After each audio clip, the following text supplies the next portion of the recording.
시청자 여러분, 안녕하십니까. 10월 25일 금요일 JTBC 뉴스 아침엔 시작합니다. 조국 전 법무부 장관의 부인 정경심 동양대 교수가 구속된 이후 검찰의 수사는 조국 전 장관을 향하고 있습니다. 지난해 1월 정경심 교수가 WFM 주식 12만 주를 차명으로 매수했는데 당시 조국 전 장관의 계좌에서 5천만 원가량의 돈이 이체된 것으로 검찰은 파악하고 있습니다. 정경심 교수 측은 아직까지 별다른 입장을 밝히지 않고 있는 가운데 변호인단이 정 교수의 건강을 이유로 법원에 구속 적부심을 청구할 것이라는 얘기가 나오고 있습니다. 조국 전 장관 일가 사모펀드 관련 의혹의 핵심 인물로 구속 기소된 조 전 장관 오촌 조카 조범동 씨 재판 절차가 오늘부터 시작됩니다. 정경심 교수 등이 14억 원을 투자한 사모펀드 운영사의 실소유주로 지목된 조 씨는 인수한 주식 지분을 허위 공시해서 주가 부양을 시도한 혐의 등을 받고 있습니다. 정부가 오늘 세계무역기구 WTO의 농업 분야 개발도상국 지위를 포기하는 입장을 최종적으로 밝힐 예정인 가운데 농민들은 강하게 반발하고 있습니다. 개도국 지위를 상실하게 되면 최대 513% 적용되던 수입쌀의 관세가 154%까지 떨어지는 등 수입 농산물 관세가 크게 줄어들게 됩니다. 이재용 삼성전자 부회장의 국정농단 사건 파기환송심 첫 재판이 오늘 열립니다. 앞서 대법원이 최순실 씨에게 준 말 3마리 등을 뇌물로 인정해 형량이 늘어날 가능성이 커진 가운데 이 부회장은 오늘 재판에 출석할 예정입니다. 한국과 미국 대표들이 하와이에서 내년도 방위비 분담금 협상을 벌이고 있는 가운데 마크 에스퍼 미 국방장관이 공동 안보에 무임 승차자가 있어서는 안 된다고 말했습니다. 북대서양조약기구 나토 회원국들을 향한 발언이지만 방위비 증액에 대한 미국의 강경한 입장을 다시 밝힌 것으로 해석됩니다. 영국의 존슨 총리가 브렉시트를 다음 달로 단기적으로만 연기하자면서 만약 3개월이 연기가 된다면 조기 총선을 실시하겠다고 밝혔습니다. 유럽연합은 영국의 브렉시트 연기 요청을 승인할지 조만간 입장을 정할 것으로 보입니다. 조국 전 법무부 장관의 부인 정경심 동양대 교수가 어제 새벽 서울구치소에 구속 수감된 이후 검찰의 수사는 빠른 속도로 조국 전 장관을 향하고 있습니다. 지난해 1월 정경심 교수가 코스닥 상장사인 WFM 주식 12만 주를 미공개 정보를 이용해 차명으로 매수했는데 당시 조국 전 장관의 계좌에서 5천만 원가량의 돈이 이체된 것으로 검찰은 파악하고 있습니다. 공직자윤리법 위반 여부를 살피고 있습니다. 네, 조 전 장관이 부인의 주식 차명 투자를 알고 있었는지를 밝혀내는 게 검찰 수사의 핵심이 될 것으로 보이는데요. 조 전 장관에게 직접 확인해야 할 부분인 만큼 조만간 소환 조사가 진행될 예정이고 이르면 다음 주 초 얘기가 나옵니다. 백민경 기자입니다. 검찰은 정경심 교수의 동생 집을 압수수색하면서 코스닥 상장사인 WFM 주식 12만 주의 실물 증권을 발견했습니다. 이를 추적한 결과 정경심 교수와 조국 전 장관의 계좌에서 돈이 이체된 정황이 포착됐습니다. 검찰이 정 교수가 WFM의 주식을 차명으로 구입했다는 혐의를 포함시킨 이유입니다. 정 교수는 호재성 정보를 미리 알고 이 주식을 샀다는 혐의도 받고 있습니다. 2018년 1월 주식 12만 주를 주당 5천 원, 총 6억 원어치를 샀는데 WFM의 2차 전지공장 설립, 중국 업체와의 공급 계약 체결 등 호재성 공시가 나기 전입니다. 검찰은 정 교수가 조 전 장관의 오촌 조카 조범동 씨로부터 이 미공개 정보를 미리 듣고 주식을 사들인 걸로 보고 있습니다. 당시 WFM 주가는 7천 원을 웃돌았기 때문에 2억 원가량 싸게 산 셈입니다. 검찰은 정 교수가 주식을 산 날 조 전 장관 계좌에서 5천만 원가량의 돈이 이체된 정황도 포착한 걸로 알려졌습니다. 당시는 조 전 장관이 청와대 민정수석으로 재직하던 시점입니다. 공직자윤리법상 조 전 장관은 주식 직접 투자를 할 수 없었습니다.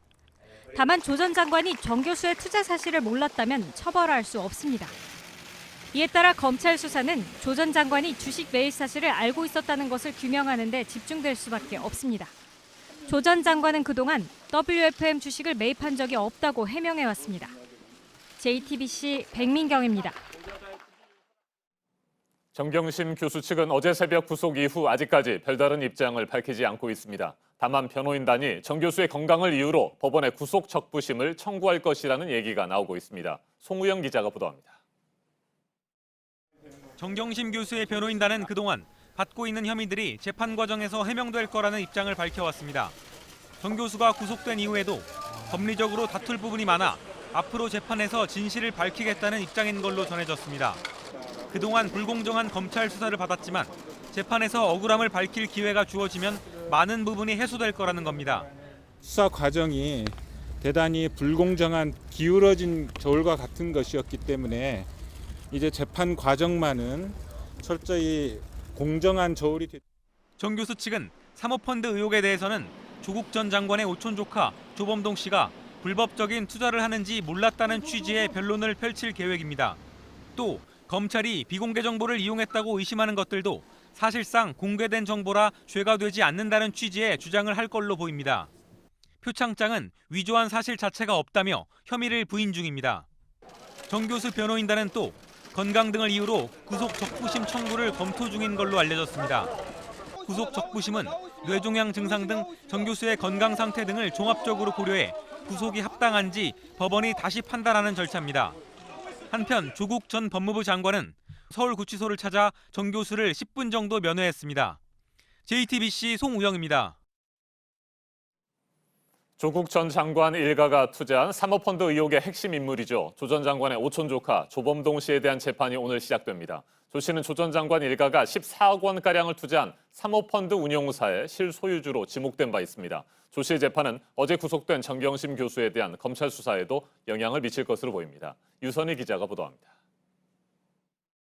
조범동 씨는 자본시장법 위반과 횡령, 배임 등 혐의로 재판에 넘겨졌습니다.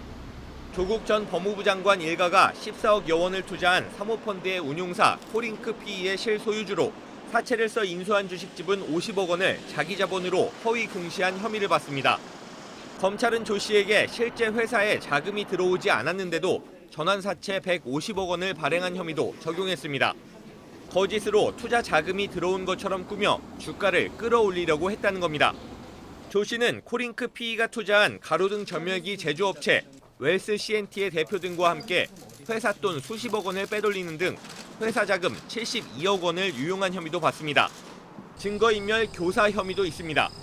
조 씨가 사모펀드 의혹에 대한 검찰 조사와 조 전 장관에 대한 국회 인사청문회를 앞두고 웰스 CNT의 대표와 말을 맞추고 증거를 없애라고 지시했다는 겁니다. 이렇게 사모펀드 의혹 전반의 핵심 인물로 지목됐기 때문에 조 씨에 대한 재판은 어제 구속된 정경심 씨에 대한 검찰 수사에도 상당한 영향을 미칠 것으로 보입니다. 다만 오늘 재판은 사건의 쟁점을 정리하는 공판 준비 기일로 피고인이 직접 출석할 의무는 없습니다. 조 씨는 검찰 수사가 시작되기 직전에 외국으로 나갔다가 지난달 14일 입국하면서 체포됐습니다. JTBC 유선입니다. 세계무역기구 WTO에서 개발도상국으로 인정되면 관세와 보조금 우대 혜택을 받습니다. 우리나라는 그동안 농업 분야에서 개도국 인정을 받았죠. 그런데 올해 초 도널드 트럼프 미국 대통령이 발전한 국가들도 개도국으로 인정받으면서 혜택을 받고 있다며 WTO에 이 기준을 재검토하라고 요구했습니다. 압박을 받은 우리 정부가 결국 오늘 최종적으로 개도국 지위 포기 입장을 밝힐 것으로 예상되는데 농민들은 강하게 반발하고 있습니다. 백민경 기자입니다. 지난 2월 트럼프 대통령은 발전한 국가들이 WTO 내에서 여전히 개발도상국 혜택을 받는다며 반발했습니다. 개도국은 상대적으로 관세를 적게 내고 보조금을 받을 수 있습니다. 우리나라는 농업 분야 개도국으로 분류돼 있습니다. 당시 트럼프 대통령은 4가지 기준 중 하나라도 해당되면 개도국이 아니라고 주장했습니다. 선진국의 기준으로 볼 수 있는 OECD 또는 G20 회원국이거나 세계은행에서 분류한 고소득 국가 또는 세계 상품무역의 비중이 0.5% 이상을 차지하는 경우입니다. 우리나라는 이 중 4가지 모두 해당됩니다. 우리 정부는 오늘 오전 비공개 회의를 열고 입장을 최종 결정합니다. 개도국 지위 포기로 가닥이 잡힐 걸로 보이면서 농민단체의 반발도 거셉니다. 개도국 지위를 상실하게 되면 수입 농산물에 부과하던 관세가 크게 줄어들기 때문입니다. 쌀 같은 경우는 최대 513% 적용되던 관세가 154%까지 떨어집니다. 농민단체는 오늘 정부 서울청사 앞에서 집회를 열고 농업 예산을 국가 예산의 4~5%대로 증액하고 공익형 직불제를 도입하는 등 6가지 조건을 정부에 요구할 예정입니다. JTBC 백민경입니다. 이재용 삼성전자 부회장의 국정농단 사건 파기환송심이 오늘 시작됩니다. 지난 8월이죠. 대법원이 뇌물공여 혐의와 관련된 지원금 등 50억 원을 추가로 인정함에 따라 이번 재판에서 이 부회장의 형량은 늘어날 가능성이 커진 상태입니다. 집행유예로 풀려난 지 627일 만에 법정에서는 이 부회장이 파기환송심 결과에 따라서는 다시 수감될 수 있다는 관측도 나옵니다. 유선희 기자입니다.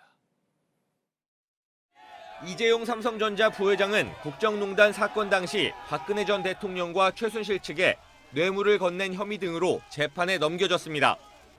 1심에서 징역 5년을 선고받아 수감됐고 지난해 2월 2심에서 집행유예로 풀려났습니다.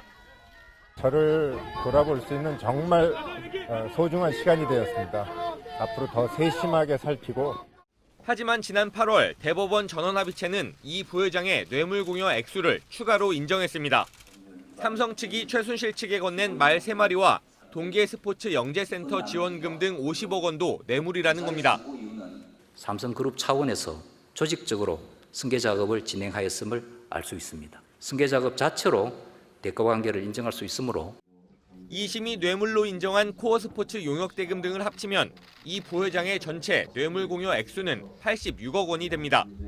회사 돈으로도 나갔기 때문에 횡령 액수도 늘어납니다. 2심보다 형량이 늘어날 가능성이 커진 겁니다. 횡령 액수가 50억 원을 넘겨 다시 수감될 수 있다는 관측도 나옵니다. 이 부회장은 오늘 재판에 직접 출석할 것으로 보입니다.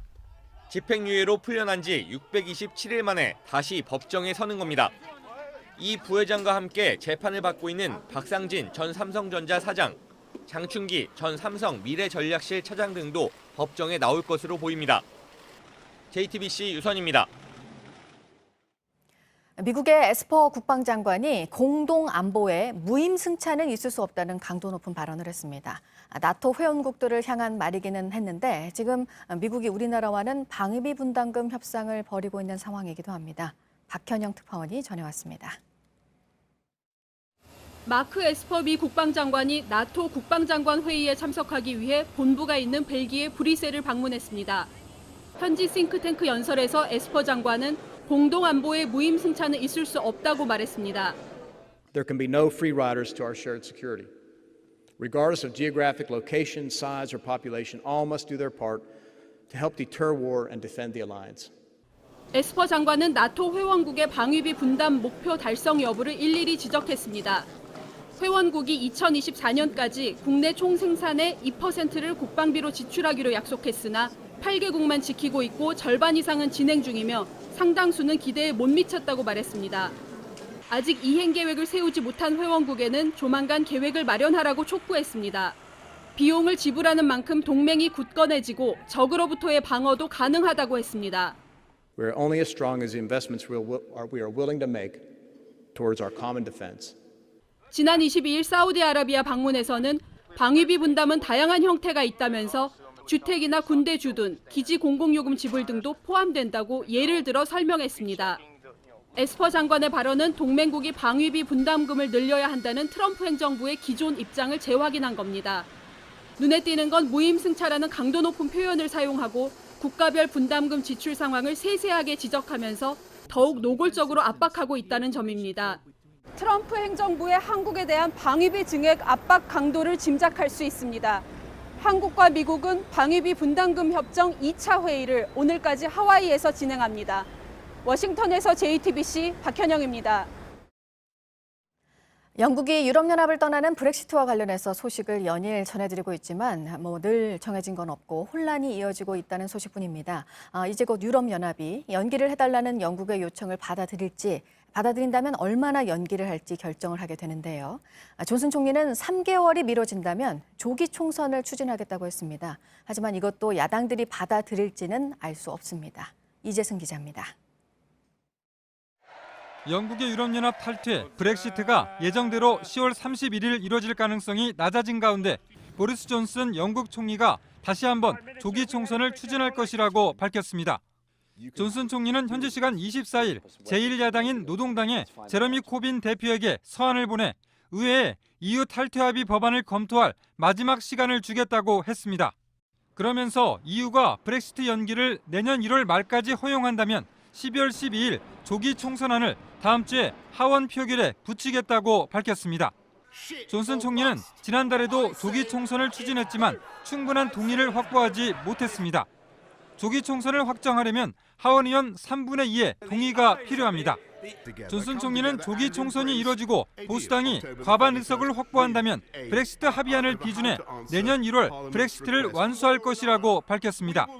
그리고 만약 노동당이 과반 의석을 확보한다면 노동당 정책대로 브렉시트를 추가 연기하고 제2국민투표를 하면 된다며 이제 하원 의원들이 책임질 때가 왔다고 주장했습니다. EU 지도부는 현지 시간 25일 브렉시트 연기 여부를 결정할 것으로 알려졌습니다. 대부분의 EU 회원국들이 영국의 요청대로 내년 1월 31일까지 추가 연기에 찬성하고 있지만 프랑스는 2주 이내 단기 연기만 가능하다는 입장을 보이고 있습니다. JTBC 이재승입니다. 미국 캘리포니아의 와인 산지인 소노마 카운티에서 큰 불이 나서 급속도로 번지고 있습니다. 미식 축구장 하나가 3초 만에 타는 꼴로 지금 피해 면적이 늘고 있다고 하는데요. 1,700여 명의 주민들에게 강제 대피령이 내려진 상태입니다. 이 소식은 부소연 특파원이 전해드립니다. 시뻘건 불길이 대피에 나선 차들이 지나는 도로 바로 옆까지 번졌습니다. 날이 밝자 소방 헬기와 비행기가 진화에 나섰습니다. 산불은 샌프란시스코에서 북쪽으로 120km 떨어진 소노마 카운티의 가이저빌 잡목에서 시작됐습니다. 작은 불은 강한 바람을 타고 빠르게 번져 하룻밤 사이 40제곱킬로미터를 넘게 태웠습니다. 미국 CNN 방송은 3초마다 미식 축구장 하나가 불에 탄 것에 해당하는 면적이라고 보도했습니다. 가이저빌 550여 가구 주민 1,700여 명에게 강제 대피령이 내려졌습니다. 화재가 발생한 곳은 이 지역에 전력을 공급하는 퍼시픽 가스 앤 일렉트릭이 강제 단전을 한 지역과 가까운 곳입니다. 앞서 캘리포니아 17개 카운티 일부 지역에 강제 단전 조치가 내려졌습니다. 미국 국립기상청은 샌프란시스코 베이 지역에 주말까지 강풍이 불 것으로 예보하고 화재 위험 적색 경보를 발령했습니다. 캘리포니아 남부 지역에도 최대 시속 100km가 넘는 산타아나 강풍이 예보돼 대형 산불 가능성에 긴장하고 있습니다. 로스앤젤레스에서 JTBC 부소연입니다. 네, 미국 국무부의 동아시아 태평양 담당 차관보가 다음 달 5일에 우리나라에 오는데요. 그 시점이 이 한일 군사정보보호협정 효력이 없어지는 때를 앞두고서입니다. 일본도 함께 방문을 한다고 합니다. 보도국 연결해서 알아보겠습니다. 안태훈 기자, 스틸웰 차관보는 취임하고 지난 7월에 우리나라에 한번 왔었는데 그때도 한일 간의 갈등이 있었고요. 이번에는 이 지소미아 종료 이 사안까지 있죠. 네, 그렇습니다. 스틸웰 차관보가 다음 달 5일에 한국을 찾는다라고 미 국무부가 조금 전에 밝혔습니다. 한미 동맹을 강화하고 인도태평양 전략의 협력을 논의한다는 게 표면적인 방한 목적입니다. 그런데 그 시점이 미묘합니다. 지소미아의 효력이 다음 달 23일에 사라지기 때문입니다. 그러니까 불과 10여일 앞두고 미 국무부 동아태 담당 차관보가 우리나라를 찾는 것입니다. 지소미아를 연장하라고 중재에 나설 수밖에 없는 그런 시점으로 보입니다. 스틸웰 차관보는 앞서 지난 7월 방한 때도 미국은 동맹으로서 한일 관계 회복을 위해서 노력하겠다라고 밝힌 바 있습니다. 이후 미 의회에서도 한일 관계 복원에 최선을 다하고 있다라고 여러 차례 말하기도 했습니다. 네, 그리고 북한의 김정은 위원장이 금강산 남측 시설을 보기만 해도 기분이 나쁘다, 이런 말을 했었습니다. 다음 달 이 한 아세안 특별 정상회의가 열리는 부산에 김 위원장이 올지에 대해서 여러 얘기가 여전히 나오고 있는데 완전히 가능성이 열려 있지도 또 닫혀 있지도 않다. 주 아세안 대사가 말한 내용이죠. 네, 그렇습니다. 임성남 대사가 현지 시간으로 24일에 자카르타 외신 기자 클럽에서 한 말입니다. 다음 달 25일부터 이틀 동안 부산에서는 한 아세안 특별 정상회의가 열리는데요. 임 대사는 김정은 위원장의 부산 방문 가능성에 아직 한 달가량 남아있는 상태라며 기회의 창은 완전히 열리지도 닫히지도 않았다라고 말했습니다. 임 대사는 스웨덴 스톡홀름에서 열린 북미 실무 협상에 진전이 없지만 김계관 북한 외무성 고문이 북미 정상 간에는 신뢰가 있다고 했고 스웨덴 한반도 담당 특사도 조심스럽게 낙관적이라고 말했다라며 이같이 밝혔습니다. 북미 대화가 진전되지 않는 모습이지만 여전히 기대해 볼 수 있다라는 뜻으로 해석되고 있습니다. 네, 이 밖에 새로 들어온 소식들은 잠시 후 8시쯤에 다시 연결을 해서 전해드리도록 하겠습니다. 네, 지금까지 아침에 지금 JTBC 안태훈입니다. 이번에는 오늘 아침 체크해봐야 할 뉴스들을 분야별로 살펴보겠습니다. 먼저 정치 분야입니다. 5.18 민주화운동 진상규명조사위원회 군인으로 20년 이상 복무한 사람도 참여할 수 있도록 하는 법안이 국회 법사위를 통과했습니다. 지금까지는 조사위원 자격을 법조 관련 경력자와 학자, 법의학 전공자 등으로 한정하고 있었는데 계엄군 헬기 사격 등에 대한 조사에 군 경력을 가진 위원이 필요하다는 자유한국당의 주장이 받아들여졌습니다. 검찰이 유튜브 방송 알릴레오를 진행하는 노무현 재단 유시민 이사장에 대한 수사에 착수했습니다. 앞서 한 보수 성향의 시민단체는 유 이사장이 의도적으로 가짜뉴스를 생산해 사회 혼란을 가중시키고 있다며 허위사실 유포 등의 혐의로 고발했습니다. 신임 주미대사로 부임한 이수혁 대사가 현지 시간 25일 취임식을 갖고 공식 활동을 시작합니다. 문재인 정부의 두 번째 주미대사로 미국의 방위비 분담금 인상 요구와 지소미아 종료 결정에 대한 우려 등 쉽지 않은 현안들을 풀어나가야 하는 과제를 안고 있습니다.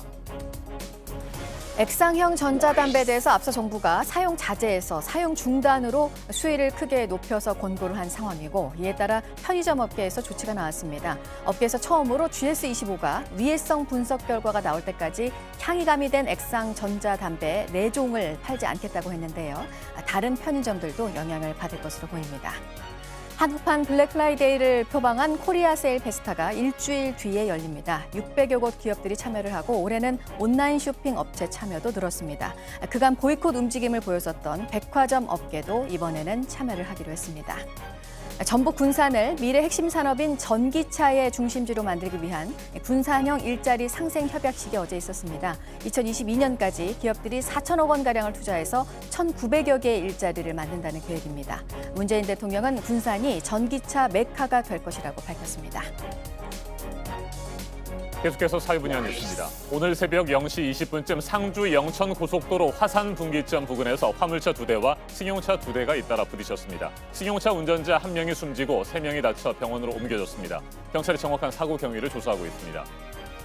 유명 관광지 태국 파타야에서 20대 한국인 교민이 흉기에 10여 차례 찔린 채 발견됐습니다. 피를 흘리며 길에 쓰러져 있었는데 현지 택시기사가 발견해 경찰에 신고했습니다. 병원으로 옮겨져 응급수술을 받았습니다. 현지 경찰이 가해자로 지목된 한국인의 행방을 쫓고 있습니다. 필리핀 가사 도우미를 불법 고용한 혐의를 받고 있는 고 조양호 한진그룹 회장의 부인 이명희 씨에 대해 검찰이 항소심에서 벌금 3천만 원을 구형했습니다. 앞서 1심 재판부는 이 씨가 진정으로 뉘우치는 것 같지 않다며 검찰 구형량보다 높은 징역 1년 6개월에 집행유예 3년을 선고한 바 있습니다. 이 씨에 대한 항소심 선고는 다음 달 14일에 내려집니다.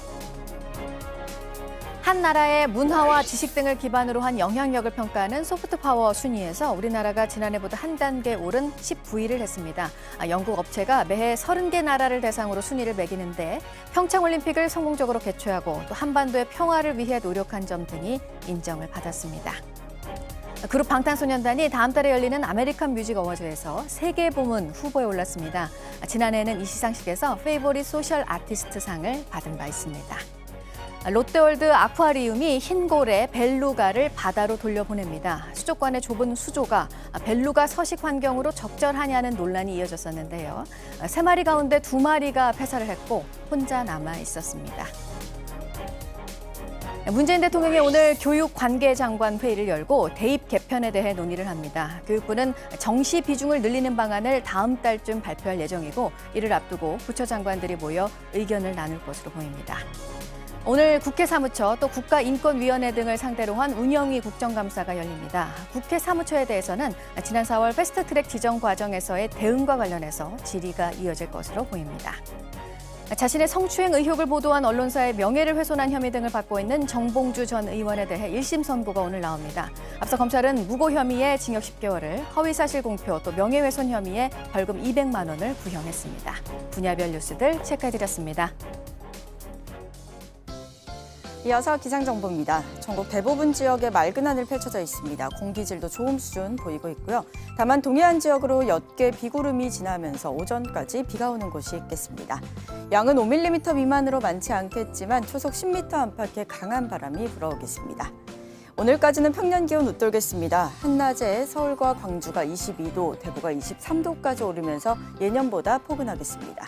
북한은 낮부터 비가 오면서 대부분 20도를 넘지 못하겠습니다. 내일부터는 전반적으로 기온이 뚝 떨어집니다. 특히 아침 최저 기온 내일 내륙 곳곳이 5도 안팎으로 예상이 되고요. 일요일 아침에는 대관령 등 일부 산간 지역을 중심으로 영하의 기온 보이는 곳도 있겠습니다. 다음 주 월요일과 화요일 중부 곳곳에는 비 소식이 있습니다. 기상정보였습니다.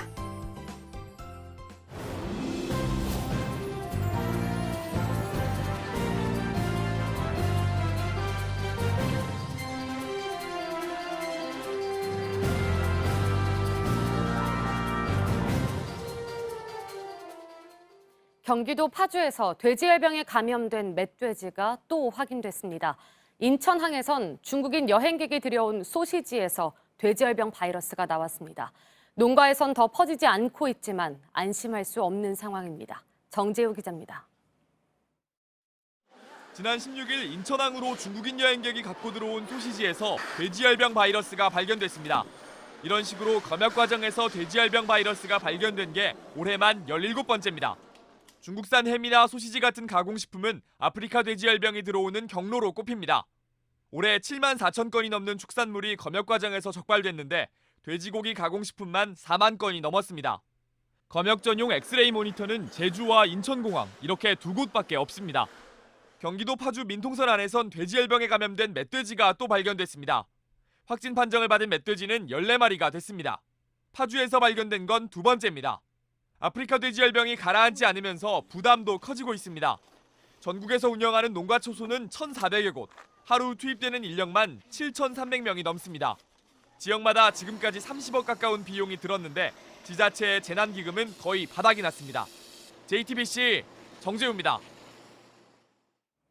오늘 새벽 1시쯤 경기도 파주 운정 신도시 방향 삽다리 나들목 부근에서 버스와 택시가 부딪혔습니다. 버스 운전사와 승객, 택시에 타고 있던 승객 등 10여 명이 다쳤습니다. 다행히 크게 다친 사람은 없었고 모두 병원에서 치료를 받고 귀가한 걸로 전해졌습니다. 경찰은 나들목 부근에서 택시가 진로를 변경하던 중 버스가 이를 피하려다 사고를 낸 걸로 보고 정확한 경위를 조사하고 있습니다. 어제 강원도 속초시 조양동에서 70대 A씨가 몰던 렉스턴 승용차가 공사 차량을 들이받았습니다. A씨는 119 구급대에 의해 병원으로 옮겨졌으나 숨졌습니다. 경찰은 정확한 사고 경위를 조사하고 있습니다. 가사도우미를 성폭행하고 비서를 성추행한 혐의를 받는 김준기 전 DB그룹 회장에 대해 구속영장이 청구됐습니다. 서울수서경찰서는 어제 김 전 회장에 대해 구속영장을 신청했고 검찰은 이를 법원에 청구했습니다. 2017년 7월부터 질병치료차 미국에 머물던 김 전 회장은 여비서 성추행 의혹이 불거지자 회장직에서 물러났습니다. 이후 6개월마다 미국 체류 기간을 연장하며 경찰 수사를 피해오다가 이틀 전 새벽 귀국했습니다. 정치 사회적으로 논란이 뜨거운 이슈에 대해 다양한 목소리를 들어보는 맞짱 토론 시간입니다. 오늘은 조국 전 법무부 장관 부인 정경심 교수의 구속 이후 정치권에 다시 거세게 불고 있는 후폭풍을 중심으로 여야의 입장 짚어보겠습니다. 먼저 출연자들을 소개해드립니다. 제 오른쪽입니다. 우원식 더불어민주당 의원입니다. 네, 안녕하세요. 네, 어서 오십시오. 네, 반갑습니다. 그리고 제 왼쪽입니다. 주호영 자유한국당 의원입니다. 예, 안녕하십니까. 네, 안녕하십니까. 예. 정경심 교수의 구속 이후 검찰의 수사는 조국 전 장관을 향하고 있습니다. 조 전 장관 소환 조사가 임박했다는 관측도 나옵니다. 이를 지켜보는 정치권의 반응은 엇갈리고 있습니다. 패스트트랙 충돌과 관련된 검찰의 수사도 관심인데 자유한국당이 수사 대상인 의원들에게 공천 가산점을 주겠다는 방침을 내놓으면서 논란이 일고 있습니다. 토론 시작하겠습니다. 네, 어제 정경심 교수가 새벽에 구속 수감됐습니다. 그동안 2달가량 두 분께서 이 자리에 나오셔서 검찰의 수사 정당성을 놓고 열띤 토론을 벌이시지 않았습니까? 그렇기 때문에 정리를 좀 하고 들어가야 될 것 같습니다. 네, 먼저 주호영 의원께서 말씀을 좀 해주시겠습니까? 온갖 방해와 압력 속에서도 대한민국 사법 체계가 작동을 멈추지 않고 있구나 하는 그런 생각을 했고요. 개인적으로는 참 불행스러운 일이지만은 자업자득이다. 만약에 이번에 구속이 아닌 다른 결정이 났더라면 민심이 대폭발했을 것이다. 그렇게 보고 있고요. 저는 법원에서 한 15년 근무를 했습니다만은 워낙 사안이 여러 가지이고 또 객관적으로 드러난 증거들도 많은데 그 과정에서 증거를 인멸하고 은닉하려던 그런 사정이 보이기 때문에 구속은 피할 수 없었다 그렇게 보고 있습니다. 네, 우원식 의원님은 어떻게 받아들이고 계십니까? 사법부의 판단을 존중하고요. 그리고 이제 저희 당으로서는 일단 사인이기 때문에 공식적인 입장을 내는 것보다는 이번 인신 구속 그 심사 이것이 이제 그 죄의 유무를 분명하게 밝히는 그런 과정이 아니기 때문에 네. 사법 처리하는 그 재판 과정을 봐가면서 대응해 가는 것이 맞겠다 이런 생각입니다. 한 가지 이제 그 구속 결정을 보면서 사실은 좀 놀랐어요. 좀 아쉽기도 하고요. 구속 결정에서 가장 중요한 거는 증거 인멸 부분일 텐데 사실은 이제 2달 동안 수사하고 70여 회의 압수수색을 하면서 아직도 증거 인멸할 부분이 남아 있는지 잘 모르겠어요. 네. 그런 점은 조금 아쉽다 하는 생각은 들고요. 그렇지만 뭐 사법부의 판단을 존중하면서 앞으로 재판 과정을 잘 처리해 가야죠. 그리고 또 하나는 우리 주호영 의원님 온갖 방해와 압력이 있었다고 그러는데 이 수사에 있어서 무슨 압력과 방해가 없었다는 것이 이번 과정을 통해서도 드러났고요. 그런 속에서 우리가 살펴봐야 될 것은 검찰이 수사하는 과정에 그동안 관행에 있어서 문제된 부분 이런 부분들은 앞으로도 검찰 개혁을 통해서 잘 정리해 갈 필요가 있겠다 하는 것을 다시 확인하는 과정이었습니다. 네, 그동안 더불어민주당은 검찰이 과잉 수사를 하고 있다 이렇게 네. 비판을 하셨잖아요. 이에 대해서는 어떻게 생각하세요? 수사 자체가 그랬죠. 그러니까 저희들이 문제 삼는 거는 이 장관 후보자에 대해서 검증하는 과정이었고 그리고 그건 국회에서 청문회를 통해서 하는 정치의 과정이거든요.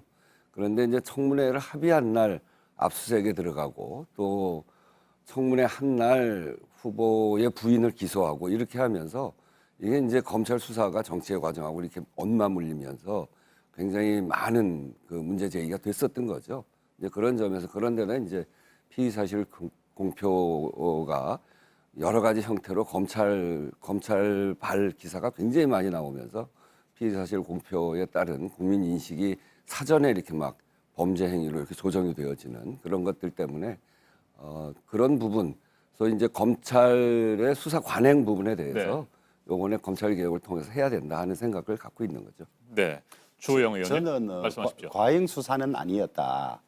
예컨대 문제된 어떤 혐의 사실을 넘어서 별건 수사를 한다든지 수사의 총량이 통상적인 사건에서 너무 많은 경우에는 과잉 수사라고 할 수 있는데 이 경우는 인사청문회 과정에서 자연스럽게 검증하면서 웅동학원 문제라든지 그다음에 자녀들의 입학 문제라든지 그다음에 사모펀드 문제가 다 드러났기 때문에 국민적 의혹을 가진 것을 검찰이 확인해서 국민에게 설명하지 않을 수 없었기 때문에 수사의 총량은 많았지만은 그것을 두고 과잉 수사라고 할 수는 도저히 없고 오히려 제가 볼 때는 핵심적인 부분 조국 전 장관과 정영심 교수가 가족이고 공모 혐의가 있는데 둘을 분리하지 않은 채로 2달간 있었다는 점이라든지 이런 점을 보면 본질적으로는 과잉 수사가 아니라 오히려 봐주기 수사였다 실질이 저는 그렇게 보고 있습니다. 그거는 이제 주호영 의원께서 과도하게 이야기하시는 거고 조국 수사를 둘러싸고 그게 봐주기 수사였다 이렇게 그렇게 느끼는 국민은 없을 거예요. 그러니까 생각해 보면 조국 장관의 후보자를 검증하는 과정이 그 친척 가족 모두의 수사로 진행되거든요. 그리고 보통의 경우에 굉장히 이례적인 과정이었잖아요. 그러니까 장관 후보자가 나오면 청문회를 통해서 1차적으로 검증을 하는 겁니다. 국회의원들이 검증하고 그런 걸 통해서 하는데 검찰이 압수수색을 하고 기소를 하면서 혐의 자체를 그냥 다 확정해 버렸거든요. 그러니까 청문 과정을 통해서 정리될 수 있는 부분들도 정리가 안 되고 그냥 계속 이렇게 갔는데 그건 재판을 통해서 그런 범죄 행위에 대해서는 그 재판을 통해서 결과를 내놔 봐야 되겠습니다만 결국 이번 과정은 검찰의 수사와 정치 행위가 결합되면서 그러면서 굉장히 많은 문제들이 야기가 된 그런 측면이 또 하나 있죠. 이제 그런데 조국 장관 내 관해서만 검증을 하는데 왜 자녀나 부인까지 갔느냐 이제 이런 취지의 말씀인 것 같은데 조국 장관 검증 과정에서 자연스럽게 이런 것들이 위법 사항이 다 드러나 버린 거예요. 덮을 수 없는 사안들이었고 한데 자꾸 감성적으로 조국 장관 청문회만 하면 되지 왜 자녀나 가족까지 다 덜 쑤시느냐 이제 이런 취지인데 안 할 수가 없죠. 예를 들면 청문회 과정에서 드러난 의혹을 검찰이 그걸 확인해 주지 않으면 의혹이 확대 재생산되든지 의혹이 정리되지 않은 채 넘어가기 때문에 저는 수사 총량이 많은 점은 없지 않았지만은 피할 수 없는 과정이었고 오히려 그 과정의 본질적인 부분들은 못 건드리고 갔다 그렇게 보고 있죠. 그래서 저는 이번에 이 문제를 보면서 제가 이제 우리 그때 같이 원내대표 하면서 청문 제도를 좀 바꿔야 된다. 그러니까 수사를 하더라도 차분하게 수사를 해야 되거든요.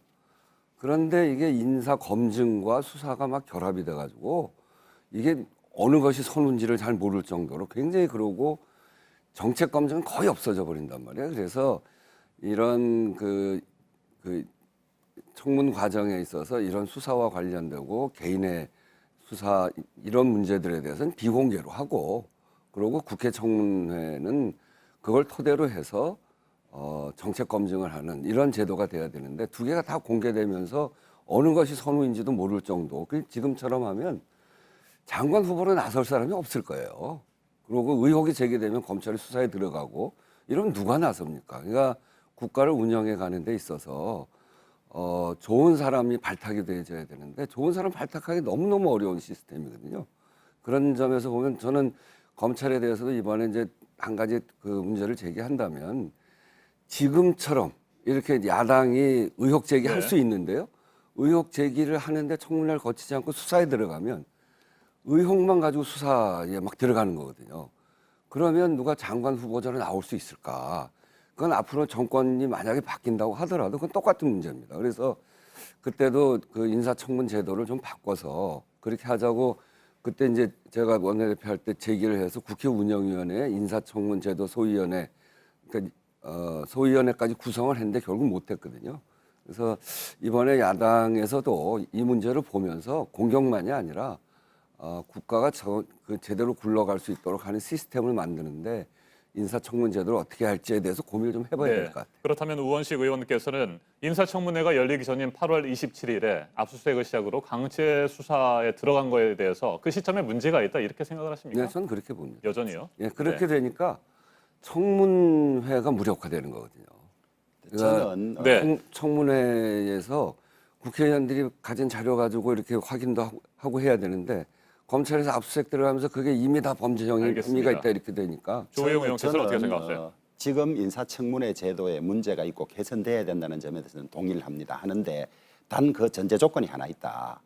미국은 개인에 대한 검증은 비공개로 하고 정책 검증은 공개적으로 하는데 우리도 그렇게 해야만 사생활이나 이런 것이 드러나는 것이 두려워서 장관 하지 않으려고 하는 사람이 없어지고 유능한 사람을 많이 모실 수 있지 않느냐 이런데 그 전제는 미국은 FBI라든지 IRS 소위 국세청이나 수사기관이 이 사람 문제 있다 없다 판정을 하면 모든 국민이 받아들여 줍니다. 네, 그렇죠. 그런데 우리는 경찰이나 국세청에서 이 사람 문제 없다고 하는 것에 대해서 국민들이 받아들이질 못합니다. 대통령이 특정 장관을 임명하고 국세청이나 경찰에서 이 사람 문제 없습니다 하면 그거 받아들일 수 없거든요. 경찰이나 국세청의 독립성이 전제가 돼야 되는 그런 문제가 남아 있고요.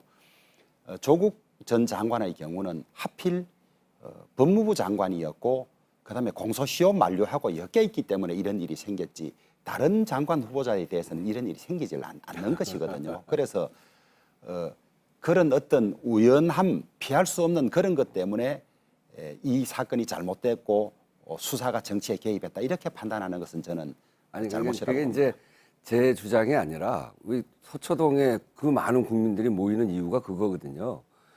조국 장관을 임명한 이유가 검찰 개혁을 하는 상징적 인물로 대통령이 보낸 건데 검찰이 이러저러한 이유로 해서 아주 이례적인 압수수색과 아주 이례적인 기소를 하면서 검찰 개혁에 저항하는 거 아니냐. 그럼 앞으로 검찰 눈에 어긋난 사람들은 이런 방식으로 수사를 시작을 하면 누가 나서겠나. 그리고 검찰한테 무슨 얘기를 할 수 있나.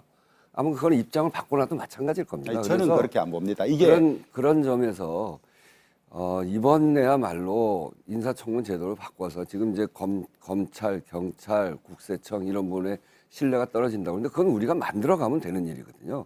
거기다 두고 거기에서 문제 제기를 하면 거기서 안 된다고 그러면 받아들이면 국회가 받아들여주면 되는 겁니다. 이제 그런 점에서 국회가 상호 간의 불신을 너무 키우는 방식이 아니라 제도를 잘 만들어서 국민적 신뢰를 높이는 방식으로 필요한 신뢰해야 될 부분은 좀 불편하더라도 신뢰하고 정리를 그렇게 할 해주십시오. 필요가 있죠. 아니 이건 너무 검찰 개혁을 소모적이어서요. 조국 전 장관 아니면 할 수 없다는 것도 억지이고요. 그다음에 이 조국 사태를 둘러싸고 국민들은 정의냐 아니냐를 본 것인데 민주당이나 청와대 쪽에서는 이것을 진영 논리로 바꾸어서 편가르기로 해서 서초동에 사람을 모은 걸로 저희들은 그렇게 보고 알겠습니다. 있습니다. 그건 그렇지 않습니다. 네, 자 제가 다음 질문을 좀 드려보도록 하겠습니다. 우원식 의원께서 조금 전에 이런 말씀을 하셨습니다. 조국 전 장관을 검찰개혁의 상징적인 인물로 대통령이 보냈다. 라고 말씀을 하셨어요. 자 그렇다고 한다면 조국 전 장관의 부인 정경심 교수가 구속이 됐고 또 검찰의 수사는 이제 조국 전 장관을 향하고 있습니다. 공직자윤리법 위반 여부에 대해서 현재 살피고 있는 것으로 보이는데 그렇다고 한다면 이 시점쯤에 뭐 더불어민주당도 아직 공식적인 입장을 내지 않았고 청와대에서도 그런데 일부에서는 말이죠. 지금쯤이면 어느 정도 뭐 사과를 하고 또 뭐 털고 가야 되는 것 아니냐 뭐 이런 얘기들도 있습니다. 이에 대해서 어떻게 생각하시는지요? 조국 장관이 수사를 받아봐야죠. 그러니까 이제 지금 한 4가지 혐의가 이제 연루가 돼 있다고 그러는데 그런 점에 대해서 조국 장관이 성실하게 저는 수사를 받을 거라고 보고 또 그래야 된다고 봅니다. 그게 이제 우리의 사법 체계니까요. 그래서 그런 과정을 거쳐가면 되고, 하여튼 지금 이제 구속된 거를 가지고 그게 재판 전에 구속이라고 하는 게 아주 중대한 문제이긴 합니다만 그것이 재판 모든 것을 판단하는 건 아니거든요. 그런 점에서 사법 절차를 진행돼가는 과정을 보면서 저희들 뭐 당이나 정부에서 판단해 갈 거라고 봅니다. 네, 구속만으로 유무죄를 뭐 단정할 수는 없기 때문에 좀 더 재판을 지켜보겠다 이런 말씀으로 그렇죠. 듣도록 하겠습니다. 주호영 의원께서는 자 그렇다면 자유한국당에서는 조국 전 장관에 대한 수사를 계속해서 지금 촉구하고 있는 상태인 거죠? 저희들은 촉구하지 않더라도 사법 절차가 제대로 작동된다면 당연히 수사를 할 것이다. 그렇게 봅니다. 정경심 교수에 대해서 기소된 사안이 11가지로 알고 있는데요. 그중에서 최소한 4가지 사안, 죄명으로는 저희들이 한 6가지쯤 될 걸로 봅니다. 거기에 관해서는 객관적인 자료들에 의해서라도 조국 전 장관과의 관련성을 피하기가 어렵다. 자신이 재직하고 있던 서울대 법학전문대학원 공익법연구소에서 인턴 증명서가 발급된 과정, 그것이 또 더구나 그 증명서가 집에 있는 컴퓨터에서 발견됐다는 것 아닙니까? 그래서 그 2가지 혐의, 그 다음에 증거 인멸, 증거 은닉, 교사, 그 다음에 사모펀드 과정에서 공직자윤리법 위반이라든지, 그 다음에 민정수석 재직 시에 취득한 정보를 활용했다는 그런 측면, 이런 한 5가지 점에 관해서는 최소한 확인을 거치지 않을 수가 없다. 그것은 당연히 수사로 연결될 것이다. 그렇게 보고 있습니다. 알겠습니다. 여기까지 듣고요. 주제를 좀 바꿔보도록 하겠습니다. 패스트트랙 관련 검찰 수사에 대한 얘기입니다. 일단 며칠 전에 자유한국당에서 수사 대상인 의원들에게 공천 가산점을 주겠다는 발언이 나왔고 그 이후에 파문이 계속 일고 있습니다. 당 내부에서조차 뭐 여러 가지 반론들이 제기되고 있는 것으로 보이는데 먼저 이 부분에 대해서는 우원식 의원 얘기부터 한번 들어볼까요? 저는 깜짝 놀랐어요. 그게 국회 선진화법을 위반한 거거든요. 그리고 거기에는 또 폭력 행위도 있었고 또 감금, 그다음에 의안을 찢어버리는 공문서 훼손 행위도 있고, 그래서 명백한 불법 행위인데 거기에다 가산점을 준다. 이건 폭력 우대 정당입니까? 저는 자유한국당이 공당이고 우리 민주주의 체계 안에 있는 정당인데 저렇게 되면 당의 명령에 따라서 불법 행위를 하더라도 괜찮다라고 하는 잘못된 사인을 우리 사회에다 준다고 봐요. 그리고 이 불법 폭력 이 범법자들인데 여기에다 처벌하지 않고 칭찬을 하는 거 이거는 그래서 이제 정의당은 조폭 정당이냐 뭐 이런 얘기까지 나오는데 그런 점에서 저는 비판받아야 된다. 우리 사회를 바르게 만드는 맨 앞장에 있어야 될 공당이 저런 식의 표현하는 거는 있을 수 없는 일이다 이렇게 생각합니다. 네, 주호영 의원께서 답변을 하셔야 될 것 같습니다. 조폭 정당이라는 말까지 나오고 있는데 말이죠. 그 조폭 정당이란 말씀은 과하신 말씀이고 아니, 정의당이 다만 의총 그 발언이 있었던 의총장에 저도 함께 있었는데요. 이제 내년 4월 15일이 총선이 되니까 우리 당 안에서의 경쟁자, 그다음에 다른 당에서의 경쟁자들이 어느 의원은 패스트 트랙 과정에서 법 위반으로 기소되고 처벌받을 것이니까 당선되더라도 모욕된다, 이런 말하자면 마타도성 말들을 많이 하고 다닌다는 거예요. 그러니까 의원들이 이 나경원 원내대표에게 지금 지역 실정이 이렇다, 우리가 이 불이익을 받아서 되겠냐, 이런 이야기가 오니까 최소한 불이익은 없도록 하겠다 정도 이야기로 그쳤어야 되는데 저는 조금 더 나간 이야기라고 보고요. 그다음에 결국 공천의 기준이나 이런 것들은 공천심사위원회가 구성되고 난 다음에 거기서 합리적인 과정을 거쳐서 다수의 의견으로 결정될 것이고, 그 다수의 의견은 국민 민심을 반영해서 국민으로부터 인정받을 그런 기준이어야 하는데, 가산점까지 준다는 점에 대해서는 당내에서도 이견이 있고 동의 못하는 점들이 있어서 그 점은 저는 조금 오버했고 아직 정리돼야 할 부분이 아닌가 그렇게 생각합니다. 네, 그렇다면 주 의원께서도 수사 대상 의원들에게 공천 가산점을 주는 건 문제가 있다, 반대다, 이런 입장이십니까? 저는 수사 대상인 의원에게 가산점을 주는 것이 문제가 아니라 나중에 유죄로 최종 판정이 났는데도 가산점을 주는 것은 문제가 있다고 생각을 하고요. 이 패스트 트랙과 관련해서는 꼭 국민들에게 드리고 싶은 말씀이 두 가지가 있습니다. 하나는 이 과정에서 먼저 문희상 국회의장께서 국회법을 위반하셨다. 그것이 국회법 46조인가요? 보면 임시회 회기 중에는 소위 의원을 바꾸는 사보임을 못하게 돼 있습니다. 그런데 그 패스트 트랙 법안에 반대하는 의원 둘을 빼내고 찬성하는 의원을 무리하게 넣었기 때문에 그 전부터 먼저 불법이냐 아니냐가 판정이 돼야 된다는 점 하나 하고요.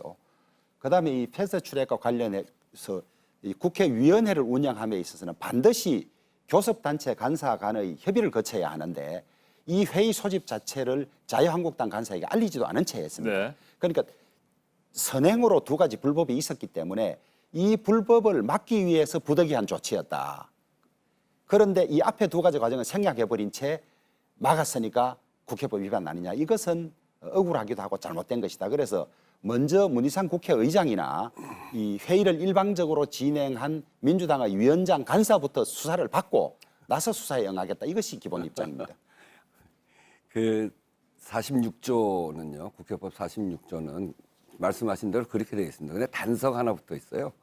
불가피한 경우에는 할 수 있다. 교섭단체와 협의해서 국회의장이 할 수 있게 되어 있습니다. 지금 이거는 불가피한 경우로 국회의장이 판단한 네. 것이고, 교섭단체, 바른미래당의 교섭단체 대표, 원내대표가 요청을 했죠. 그래서 국회의장이 그 교섭단체와 협의하게 돼 있는 그 기준을 준용을 해서 불가피하다고 판단해서 한 겁니다. 그리고 이렇게 논쟁이 있는 건 국회의장이 판단하는 거거든요.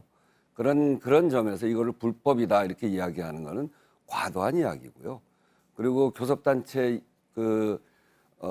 통보를 하지 않았다. 그거는 이제 지금까지 그 문제 제기를 하진 않았는데 우리 주호영 의원이 새로운 문제 제기를 해서 그건 제가 좀 확인해 볼게요. 근데 그건 불법은 아니고 국회 안에 관행인데 그게 이제 통보를 했는지 안 했는지 제가 확인을 안 했습니다. 그렇지만 제가 확인을 해서 통보받은 바가 없습니다. 그거 가지고 예. 불법이라는 얘기하는 과도하다는 거고요. 그런 점에서 문제는 국회 선진화법을 왜 만들었나. 그리고 19대 이후에 한 번도 이렇게 부닥친 적이 없거든요.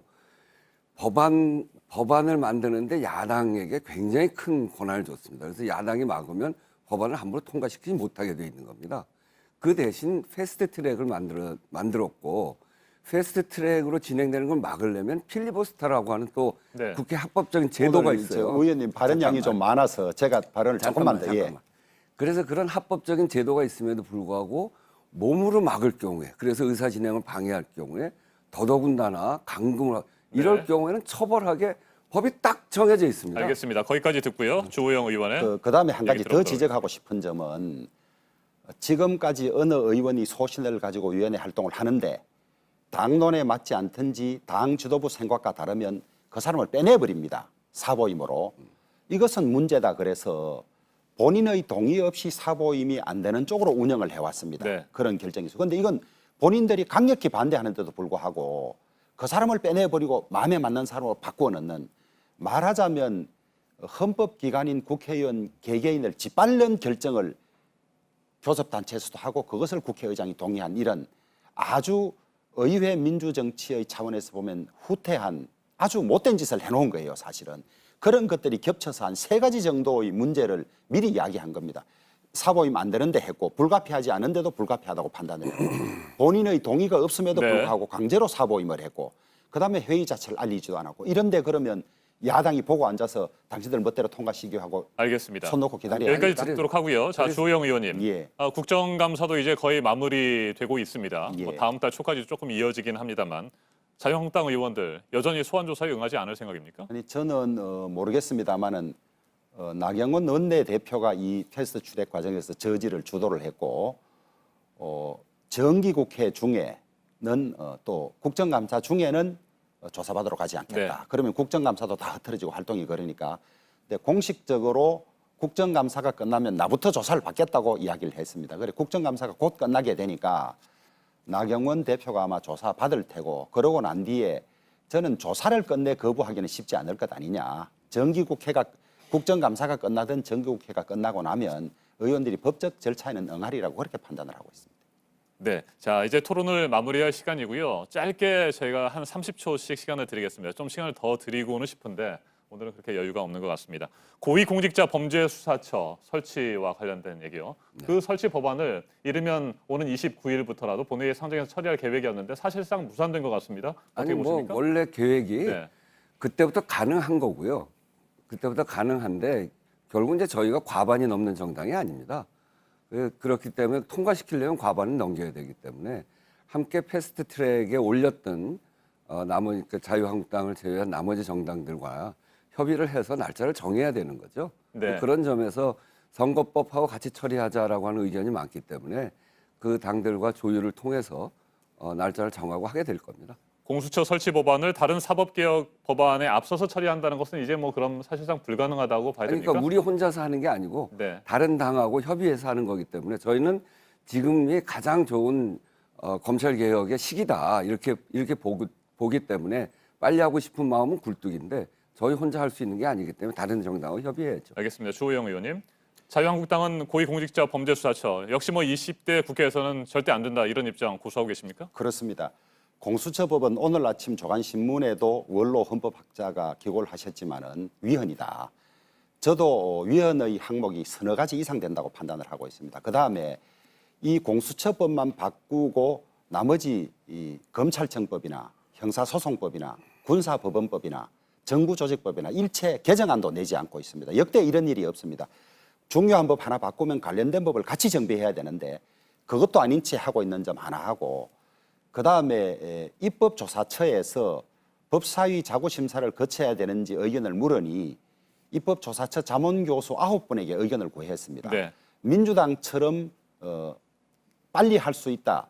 체계자구심사를 거치지 않아도 된다는 답변은 2밖에 없었고 대다수 5분의 답변이 체계자구심사를 거치지 않으면 안 된다는 것입니다. 알겠습니다. 그러니까 밀어붙이려고 했는데 다른 당이 동의하지 않으니까 이제는 우리가 이 해석을 잘못했습니다라고 인정하지 않은 채로 그냥 밀어가고 있는 알겠습니다. 해석 그러니까 잘못이 아니죠. 선처리는 물론이고 선거법 개정안 등과 함께 처리하는 것도 절대 반대한다. 그렇습니다. 이런 입장이군요. 알겠습니다. 오늘은 여기까지 듣겠습니다. 맞짱 토론 우원식 더불어민주당 의원 그리고 주호영 자유한국당 의원과 함께했습니다. 두 분 토론 잘 들었습니다. 감사합니다. 네, 감사합니다. 감사합니다.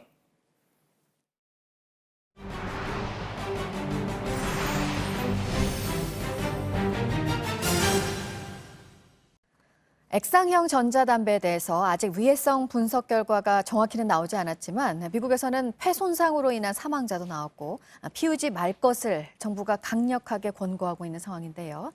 비정상적인 방법으로 시장에 들어오고 있는 액상형 전자담배 얘기를 좀 해보려고 합니다. 니코틴 성분 관련 서류를 위조를 해서 수입이 되는 건데 수십 배의 가격에 팔립니다. 먼저 배양진 기자입니다. 서울의 한 전자담배 매장입니다. 담배 줄기로 만든 제품을 추천합니다. 건강적인 제품이죠. 시기까지 한다면서 현행법상 잎에서 추출한 니코틴으로 만든 것만 담배입니다. 줄기나 뿌리로 만들면 세금도 내지 않고 성분 검사도 받지 않습니다. 그런데 담배 잎 니코틴을 줄기 니코틴으로 둔갑시켜 불법 수입하는 정황이 드러났습니다. 어차피 그거는 진짜 줄기도 아니잖아요. 그냥 공산국가니까 지네 마음대로 그냥 줄기라 하고. 서류를 조작해달라는 요구도 합니다. 납품했던 양이랑 또 얼추 맞춰야지 서류가 조작된 게 딱 그 수량이. 그거는 뭐 수입 서류는 그거는 맞출 수 있어요. 판매는. 이렇게 들여온 가짜 줄기 니코틴으로 만든 전자담배는 수십 배 가격에 팔립니다. 싼 거는 2,000원. 그 정도를 갖다가 저희가 35,000원에 팔고 있습니다. 굉장한 이건 폭리입니다. 안 하면 바보지. 가짜 서류로 들여오다 보니 어떤 원료가 들어가 있는지도 알기 어렵습니다. 순도가 어떻게 되는지 모르죠. 제작 과정을 저희가 모르니까. 니코틴이라면은 천연 살충제 용도로 또 많이 쓰이고. 최근 급증한 미국의 중증 폐질환 환자 대부분은 대마 성분이 섞인 무허가 액상 담배를 사용했습니다. 정체불명의 니코틴 액상이 비정상적 경로로 들어와 시장에 퍼지면서 이용자들의 불안이 커지고 있습니다. JTBC 배양질입니다. 정부는 뒤늦게 유통 사각지대를 살펴보겠다는 계획입니다. 현행법상 잎에서 나온 니코틴으로 만든 것만 담배로 인정이 되니까 줄기나 뿌리 니코틴으로 둔갑을 시키고 있는 거고요. 하지만 이걸 바꾸는 법안은 국회에서 통과가 되지 않고 있습니다. 이어서 이상화 기자입니다. 줄기 니코틴 수입량은 4년 만에 수천 배로 늘었습니다. 이 가운데 상당량은 세금을 피하려고 허위 신고한 경우입니다. 줄기로 하면은 과세가 안 된다. 17년부터 갑자기 모든 회사가 다 줄기로 바뀐 거야. 정상적인 수입이 제가 봤을 때는 한 반 정도 될 것이고 반은 저도 모르는 아마 불법적인. 하지만 한 번도 적발되지 않았습니다. 18년부터 저희들이 수사 같은 것들은 들어가고 있었고요. 최근 증빙 자료 제출 등 통관 절차를 강화했지만 업자들은 규제를 빠져나갔습니다. 서류 이것저것 내라고 하는데 그런 부분들이 다 이제 보강이 돼서 그 서류만으로 해서 통관이 되고 있는 실정이에요. 국회와 정부가 사실상 손을 놓고 있었던 탓이란 지적도 나옵니다. 이거를 누가 검사나 해요? 담당 부서가 없잖아요. 이게 담배도 아니니까 기재부 소관도 아니에요. 이거는 또 보건복지부에서 해야 될지 식약청에서 해야 아무도 못해요 이게. 완전히 외딴섬에 있는 거예요 이거. 현재 줄기 니코틴은 담배로 분류가 되지 않습니다. 줄기 니코틴을 담배에 포함시키자는 담배사업법 개정안은 국회 문턱을 넘지 못하고 있습니다. JTBC 이상화입니다. 오늘의 핵심 뉴스들을 정리해드리는 아침엔 주요 뉴스입니다. 조국 전 법무부 장관의 부인 정경심 동양대 교수가 구속된 이후 검찰의 수사는 조국 전 장관을 향하고 있습니다. 지난해 1월 정경심 교수가 WFM 주식 12만 주를 차명으로 매수했는데 당시 조국 전 장관의 계좌에서 5천만 원가량의 돈이 이체된 것으로 검찰은 파악하고 있습니다. 정경심 교수 측은 아직까지 별다른 입장을 밝히지 않고 있는 가운데 변호인단이 정 교수의 건강을 이유로 법원에 구속 적부심을 청구할 것이라는 얘기가 나오고 있습니다. 조국 전 장관 일가 사모펀드 의혹의 핵심 인물로 구속이 돼 있는 오촌 조카 조범동 씨에 대해서 재판이 오늘부터 시작됩니다. 말 맞추기 우려로 현재 외부인 접견이 금지되어 있는 조 씨는 오늘 공판 준비 기일이라서 법정에 나오지 않을 것으로 보입니다. 정부가 오늘 세계무역기구 WTO의 농업 분야 개발 도상국 지위를 포기하는 입장을 최종적으로 밝힐 예정인 가운데 농민들은 강하게 반발하고 있습니다. 개도국 지위를 상실하게 되면 최대 513% 적용되던 수입쌀의 관세가 154%까지 떨어지는 등 수입 농산물 관세가 크게 줄어들게 됩니다. 이재용 삼성전자 부회장의 파기환송심 첫 재판이 오늘 열리는 가운데 이 부회장 형량이 늘어날지 관심입니다. 앞서 대법원은 최순실 씨에게 제공한 말 3마리 등을 뇌물로 인정해서 다시 심리를 하라며 사건을 서울고등법원으로 돌려보냈습니다. 한국과 미국 대표들이 하와이에서 내년도 방위비 분담금 협상을 벌이고 있는 가운데 마크 에스퍼 미 국방장관이 공동안보에 무임승차자가 있어서는 안 된다고 말했습니다. 북대서양 조약기구 나토 회원국들을 향한 발언이지만 방위비 증액에 대한 미국의 강경한 입장을 다시 밝힌 것으로 해석됩니다. 영국의 브렉시트 연기 요청을 받아들일지 유럽연합이 조만간 입장을 정합니다. 존슨 총리는 내년 1월 말로 3개월 연기가 된다면 조기 총선을 실시하겠다고 밝혔지만 의회를 통과할지는 이번에도 불투명합니다. 신임 주미대사로 부임한 이수혁 대사가 현지 시간 25일 취임식을 갖고 공식 활동을 시작합니다. 문재인 정부의 두 번째 주미대사로 미국의 방위비 분담금 인상 요구와 지소미아 종료 결정에 대한 우려 등 쉽지 않은 현안들을 풀어나가야 하는 과제를 안고 있습니다. 이번 정부 6번째 지역 상생형 일자리 사업이 군산에서 진행이 됩니다. 군산을 전기차 산업의 중심지로 만들기 위한 것으로 4천억 원가량이 투입되고 직접 고용 규모가 1,900여 명입니다. 문재인 대통령이 오늘 취임 이후 처음으로 교육관계장관 회의를 주재합니다. 문 대통령은 앞서 국회 시정연설에서 대학 입시 정시 확대 필요성을 언급한 바 있습니다. 오늘 이 문제에 대해서 집중 논의가 이루어질 것으로 보입니다.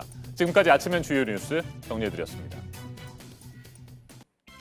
시리아의 국경 도시 텔아비아드에서 자동차 폭탄 테러가 일어났습니다. 현지 시간 24일 시장에 주차돼 있던 차에서 폭발이 일어났습니다. 주변 건물과 차들까지 부서질 정도로 강력한 폭발이었는데요. 인근에 있던 사람들이 다친 걸로 전해졌지만 정확한 피해 상황은 아직 알려지지 않았습니다. 폭발이 일어난 텔아비아드 지역은 현재 터키가 통제하고 있는 곳인데요. 아직 배후를 주장하는 단체는 나타나지 않았지만 시리아 반군은 이번 폭발이 터키의 쿠르드 민병대가 벌인 일이라고 주장하고 있습니다. 아테네 거리에 쓰레기가 가득합니다. 그리스의 청소 노동자들이 현지 시간으로 지난 22일부터 파업을 시작해 쓰레기 대란이 일어난 건데요. 그리스 정부가 민간 기업에게 청소 사업을 넘기려고 하자 일자리를 잃게 될 것을 우려한 노동자들이 파업을 하고 거리로 나선 겁니다. 정부는 민간이 운영한다 해도 달라지는 건 없을 거라고 말했지만 노동자들은 정당한 권리 행사가 어려워질 것이라며 팽팽하게 맞서고 있습니다. 미국 애리조나주의 한 교차로에서 위험천만한 교통사고가 났는데 이 사고 때문에 오히려 길을 건너던 사람들이 목숨을 구했습니다. 한 가족이 보행자 신호등에 초록불이 들어온 걸 확인하고 도로를 건너는데요. 그 순간 정지 신호를 위반하고 직진하려던 차를 신호를 받고 교차로를 건너는 차가 그대로 들이받습니다. 신호 위반 차량이 보행자 가족을 덮치기 직전에 사고가 나는 바람에 가족들은 무사할 수 있었는데요. 사고를 낸 운전자는 당시 술을 마신 상태였고 게다가 수배 중이던 범죄자였습니다. 남성은 곧바로 경찰에 체포됐는데요. 이전의 혐의까지 포함해 처벌받을 예정입니다.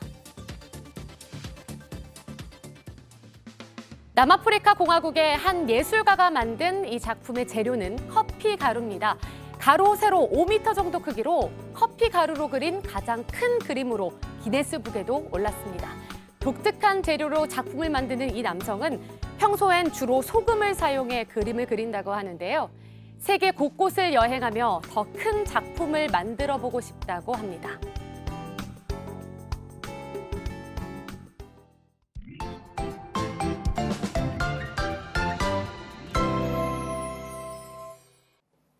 오늘까지는 평년 기온을 웃돌면서 활동하기에 좋겠습니다. 맑은 하늘도 예상되지만 동해안은 다소 흐리겠습니다. 자세한 기상 정보 살펴보겠습니다. 김민아 캐스터, 먼저 기온부터 볼까요?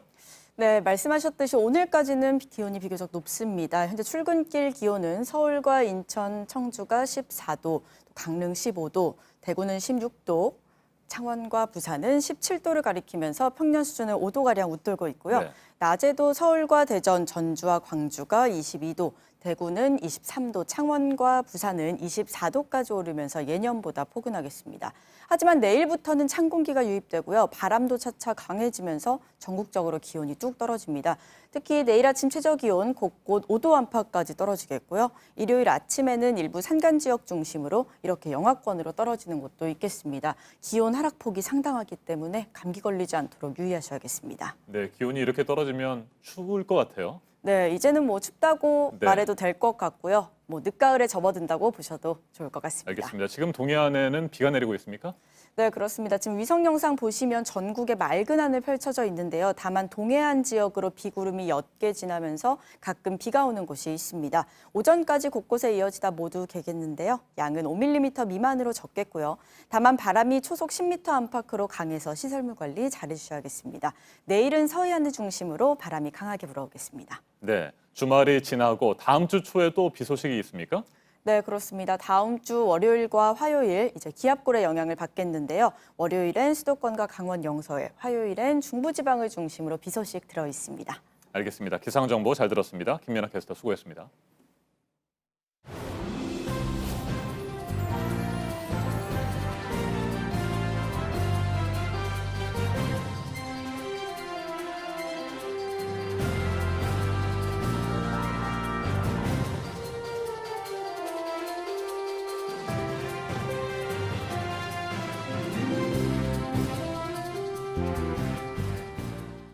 네, 금요일 아침입니다. 8시 3분 지나고 있습니다. 북한 김정은 위원장이 완공을 앞둔 온천 시설을 시찰한 소식을 북한 매체들이 오늘 아침에는 전했는데요. 눈에 띄는 게 앞서 금강산 시찰 때와 발언이 정반대입니다. 보도 연결해서 알아보도록 하겠습니다. 안태영 기자, 금강산 때는 왜 남측에 의존을 하냐, 보기만 해도 기분이 나쁘다 이렇게 말을 했었는데 이번에는 이게 바로 우리식 건설이다, 기분이 개운하다 이렇게 말을 했어요. 독자적으로 관광 산업을 키우겠다, 이걸 강조하려는 걸까요? 네, 그렇습니다. 일단 북한 매체가 전한 내용을 전해드리도록 하겠습니다. 김정은 위원장은 평안남도 양덕군에 있는 온천 관광지구를 둘러보니까 머리가 맑아지고 기분이 개운하다라고 말했다라고 북한 매체들이 조금 전에 보도를 한 것입니다. 특히 금강산 관광지구와 정말 대조적이라며 금강산 시설을 재차 언급하면서 비난하기도 했습니다. 앞서 지난 23일 북한 매체들은 김정은 위원장이 금강산을 찾아서 보기만 해도 기분이 나빠지는 너절한 남측 시설이라고 지적했다라고 보도한 바 있습니다. 완공 단계에 접어든 양덕군 온천 관광지구에는 실내외 온천장과 스키장 시설 등이 들어섭니다. 보시는 바와 같이 현대식으로 건설되고 있습니다. 네, 다음은 밤사이 사고 소식입니다. 오늘 새벽 1시 반쯤 경부고속도로 부산 방향 충북 청주시 척북리에서 음식물 쓰레기 운반 차량이 가드레일을 들이받고 10m 아래로 추락했습니다. 이 사고로 운전자가 숨졌습니다. 경찰은 정확한 사고 경위를 조사하고 있습니다. 네, 홍콩 시위와 관련해서 펜스 미국 부통령이 말한 게 있네요. 중국을 비판했죠? 네, 그렇습니다. 워싱턴 현지 시간으로 24일 한 강연에 나와서 한 말입니다. 미국과 중국 관계의 미래라는 주제로 열린 강연이었습니다. 펜스 부통령은 홍콩 주민이 보장받은 권리와 자유를 축소하는 행동에 중국이 관여했다라고 지적했습니다. 이어 홍콩 시위자들을 향해서 우리는 당신과 함께 있다라고 지지하는 발언을 하기도 했습니다. 또 미국은 대만을 지지한다라고 덧붙였습니다. 하나의 중국을 내세우는 중국 정부를 자극할 수밖에 없는 발언들입니다. 펜스 부통령은 그러면서도 중국의 지도자들과 건설적인 관계를 원한다며 미국은 개방된 시장과 공정한 무역을 추구한다라고 말하기도 했습니다. 네, 끝으로 유럽중앙은행이 정책 금리를 동결했다는 소식입니다.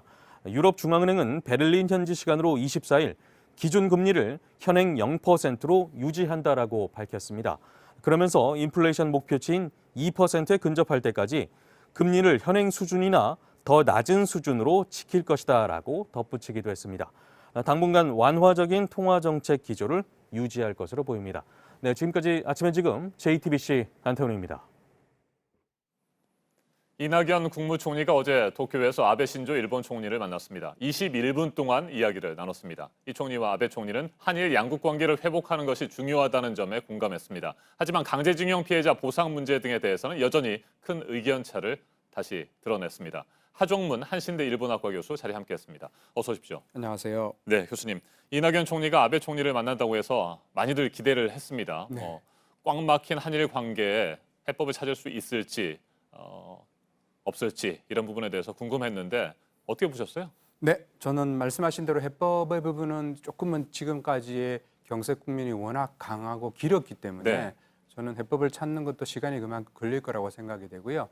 이번 그 방일은 어쨌든 출구를 찾지는 못했지만 입구는 충분히 찾았다라는 평가가 가능할 것 같습니다. 입구를 찾았다는 것은 이제 공식적으로 한일 관계 개선을 위해서 또 지금 현재 두 나라 사이에 있는 다양한 문제들을 해결하기 위한 공식적인 접촉, 그렇습니다. 또 공식적인 대화를 시작하는 첫걸음은 뗐다 이렇게 보시는 겁니까? 그렇습니다. 사실은 아베 수상과 이낙연 총리가 만나서 했던 얘기는 지금까지 현재의 한일 관계의 위기적인 국면을 어쨌든 풀어야 한다라는 데 인식을 같이 했다고 했고요. 네. 그다음 그 문제를 그 외교적인 채널을 통해서 지금까지는 어떤 면에서는 물밑 접촉이나 비공개 접촉은 있었다고 보여집니다. 근데 그런 것들을 넘어서 이거를 이제 공개리에 그리고 국민들에게 여론을 수렴하면서 나아가는 과정들. 아직은 기대하기는 지금까지 상황으로 봤을 때는 언제 이루어질 것인가는 조금은 판단을 유보되는 측면은 있지만 그 방향으로 나아가자는 합의가 이번 회담의 결과라고 보여집니다. 이번 회담에 앞서서 일본은 줄곧 강제징용 피해자 배상 문제와 관련해서는 한국이 해법을 찾아라 그렇습니다. 이런 입장이었는데 네. 이번에는 이제 앞으로 같이 해법을 찾아보자 뭐 이런 정도의 분위기는 성숙이 됐다 이렇게 볼 수 있나요? 그렇습니다. 지금까지 아시다시피 그 수출 규제도 그랬고요. 일본 정부에서 했던 거는 모든 것은 결국은 한국의 공이 넘어가 있다라고 했는데요. 이번에 두 분이 만나면서 결론은 뭐냐면 그 공에 대한 부분들을 같이 하자. 일종의 이제 힘든 부분이라면 고통을 분담하는 거고 해결을 위한 노력에서 같이 나아가자는 합의가 이루어진 것으로 보여집니다. 네, 그러면서도 아베 총리 국가 간의 약속은 지켜져야 한다 이런 입장을 거듭 밝혔습니다. 이 부분은 어떻게 봐야 될까요? 네, 이거는 특히 한국하고 일본하고 언론에서 보도 온도차가 굉장히 컸다고 보여지는데요. 한국에서는 굉장히 낙관적이고 기대하는 분위기가 컸다면 일본은 신중하고 불투명하고 내지는 조금 비관적인 요소도 감지됐었습니다. 네. 근데 이런 것들이 이제 한국 쪽의 기대가 어쩌면은 아베 수상이나 일본 정부가 양보하는 게 아닌가 이런 그 판단을 일본 국민과 아베 수상 지지자들에게 심어줄 수 있다라는 것이죠. 네. 그러니까 그런 것들을 염두에 두면서 기존에 했던 아베 수상의 말들, 특히 이제 약속을 지키고 한국이 국제법을 위반했다라는 얘기를 포함해서 이런 것들은 포함하면서도 적어도 대화 기조로 바꿔 나가는 노력. 이런 것들은 필요하다는 두 가지를 공존시키기 위한 저는 화법이라고 생각이 됩니다. 네, 강경화 외교부 장관은 간극이 좁아진 면도 있다 이렇게 얘기를 했습니다. 네. 뭐 공식적으로 밝힐 수는 없겠지만 네. 두 나라 사이에 뭔가 좀 구체적인 해법에 대해서 논의가 이루어졌을 가능성도 있다고 보십니까? 예, 그렇습니다. 사실 7월부터 시작해서 벌써 이제 3개월 반이 지나고 있는데요. 네. 이 정도의 시간이면 이 문제 자체가 갑자기 돌발적으로 생긴 것도 아니었고요. 그런 면에서는 양국이 일정 정도의 정보와 노하우를 가지고 있다고 보여집니다. 다만 일종의 정치적인 셈법 때문에 아베 수상의 참여연 선거라든지 이런 것들 때문에 강경 기조를 계속 유지해왔던 것이고요. 따라서 강경화 장관이 간극이 좁아지고 있다고 얘기했던 것들은 최소한 출구로 가기 위해서 양국이 기존에 제안을 해왔던 비공식적이든 공식적이든 그런 얘기들을 같이 놓고 어쨌든 논의가 진행되고 있다라는 저는 언급이 아닌가 그렇게 보여집니다. 네, 일본 측이 기존에 거부 입장을 밝히긴 했습니다만 지금까지 공식적으로 우리 정부가 제안한 건 1+1 아니잖아요. 그렇습니다. 한국과 일본의 기업이 공동으로 기금을 조성해서 네. 강제징용 피해자들에게 배상하는 방안인데 이 부분은 좀 더 진전이 될 수가 있습니까? 아니면 뭐 여전히 쉽지 않다고 보십니까? 예, 그 안 자체일까에 대해서는 왜냐하면 네. 그 안도 세부적으로 점검해야 될 게 굉장히 많거든요. 따라서 큰 틀에서 일본이 거부를 했던 거는 6월 20일입니다만 그거는 당연히 이미 제재가 예정되어 있다는 게 확인이 됐지 않습니까? 따라서 그렇다고 한다면 그 안에 세부적인 부분을 조율해 나가면서 일본 정부에서 지금까지 확인을 했던 거는 일본은 그 2007년의 대법원 판결로 일본의 대법원 판결로 기업의 자발적인 보상은 가능하다고 했습니다. 그러니까 그 틀과 한국의 대법원 판결을 조율시키면서 양쪽의 원칙을 무너뜨리지 않는 정치적인 해법. 저는 이런 부분들은 불가능하지는 않다고 보여집니다. 네, 11월 23일이면 한일 군사정보 보호협정의 효력이 상실됩니다. 종료가 그렇습니다. 되는 상황이고 이전에 한일 정보보호협정과 일본의 수출 규제를 맞바꿔서 둘 다 같이 철회를 하거나 계속 유지하는 방안 이런 네. 부분들은 현실적으로 어떻게 보십니까? 저는 그건 현실적으로 높다고 보여지지는 않고요. 네. 기존의 일본 정부도 계속 그 문제에는 논의의 가치가 없다고 거의 뭐 일축한 것이나 마찬가지이기 때문에 지소미아의 그 종료가 되는 11월 23일이 데드라인이라고 보이지는 않습니다. 오히려 더 큰 문제는 문제의 출발점이 되는 일본의 전범 기업의 미쓰비시를 포함해서 네. 내년 1월로 예상됩니다만 기업 자산의 현금화가 저는 결정적인 분기점이 될 것 같아요. 그러니까 그 안에 어느 정도 양국이 최소한의 합의 조건을 만들고 그 부분을 수행해 나갈 의지가 확인이 된다면 생각보다는 장기화라고 예상이 됐었습니다만 조금은 새로운 단계의 한일 협력도 가능한 구도가 아닌가 그렇게 보여집니다. 네, 일본이 특별한 태도 변화를 계속해서 보이지 않는다고 한다면 일본 전범 기업의 자산을 현금화하는 작업을 우리는 또 진행할 수밖에 없잖아요. 그렇습니다. 그런데 만약에 그렇게 가게 된다고 한다면 일본에서 또 다른 뭐 반격을 할 것이고요. 네. 되돌릴 수 없는 상황까지 치달을 수도 있기 때문에 그 전에 끝내는 것이 제일 좋은데 그렇습니다. 올해 안에 네. 상황들이 좀 정리될 가능성이 있다고 보십니까? 그 부분들을 지금 현재 어떻게 판단할 것인가의 문제가 양국에서 굉장히 쉽지 않은 셈법이라고 생각이 되는데요. 저는 올해 안에 끝난다 안 끝난다에 대한 제가 확실한 정보를 가지고 있지는 않고요. 일종의 예상이라고 한다면 그 정도를 실질적으로 양국이 추진해 나가는 모습들을 보여주면서 제일 중요한 부분은 사실 국민들 여론이 굉장히 중요합니다. 한국도 그렇지만 일본도 마찬가지로 지금 국제법 문제라든지 이 문제를 가지고 일본 정부의 방침을 지지하도록 유도를 해왔는데 네. 갑자기 바꾼다라고 하는 것 자체는 혼란과 내지는 비판을 초래할 수밖에 없다라는 것이죠. 그렇다고 한다면 이 문제를 조금은 이번에 이낙연 총리가 가셔서 했던 일정 중에서 일종의 공공외교, 민간의 교류를 활성화하는 내용이 있었습니다. 네. 전 이런 부분들이 조금 더 포인트를 둔다면 지금부터 해야 될 일은 그 강제 동원 재판에 대한 해법도 있습니다만 양국의 지금 단절된 관계의 회복이라고 하는 측면도 중요하다고 보여집니다. 이 두 개를 같이 해나가면 조금 더 빨라질 수 있겠죠. 네, 끝으로 한 가지만 질문을 드리겠습니다. 이달 말부터 다음 달 중순 사이에 다자회의 무대가 있습니다. 네. 이 자리에서 문재인 대통령과 아베 총리가 정상회담을 가질 가능성은 어떻게 보십니까? 이번처럼 아마 20분 정도라든지 굉장히 짧은 형식적인 부분은 필요가 없을 것 같고요. 네. 오히려 그렇다면 저는 양국 정상이 만나서 계속적으로 문제 해결의 의지를 확인하는 정도의 퍼포먼스는 가능하다고 보여집니다. 알겠습니다. 지금까지 하종문 한신대 일본어과 교수였습니다. 말씀 잘 들었습니다. 네, 고맙습니다. 3분기 우리 경제의 성적표가 예상보다 더 나빴습니다. 특히 건설 투자가 크게 줄면서 전분기보다 0.4% 성장하는 데 그쳤습니다. 상황이 이렇다 보니 정부나 한국은행에서도 올해 성장률을 2%를 넘길지 자신할 수 없다는 말이 나옵니다. 성화성 기자가 보도합니다. 3분기 실질 국내 총생산 GDP는 2분기보다 0.4% 늘어나는 데 그쳤습니다.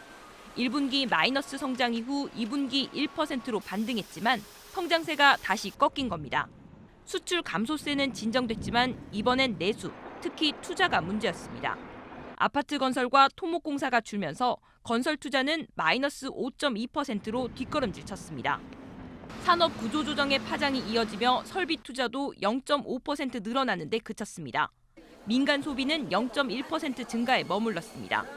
정부가 재정을 풀긴 했지만 민간의 활력을 높이는 데까진 효과가 미치지 못한 겁니다.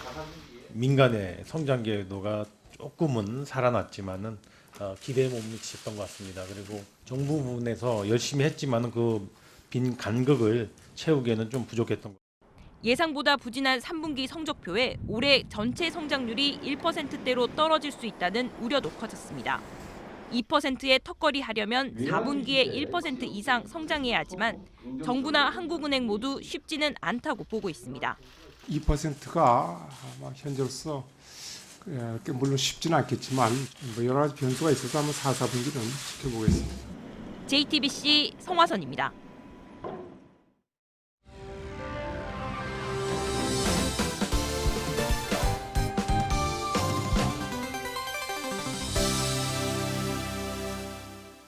네, 가을의 시간도 이제 서서히 지나가고 있습니다. 나무만 봐도 알 수가 있죠. 깊어가는 가을을 느낄 여행 장소들 오늘 소개해드리겠습니다. 권기봉 역사여행 작가 나왔습니다. 어서 오세요. 네, 안녕하세요. 네, 조선 왕릉으로 오늘은 가볼 겁니다. 네. 뭐 역사적인 공간은 뭐 의뢰 그 주변에 자연이 아름답게 갖춰져 있기 마련이잖아요. 그래서 뭐 사계절 다 멋있겠지만 네네. 특히 이 단풍이 되는 가을을 추천한다고요? 맞습니다. 먼저 이제 조선 왕릉 전반에 대해서 좀 알아보면 좋을 것 같은데요.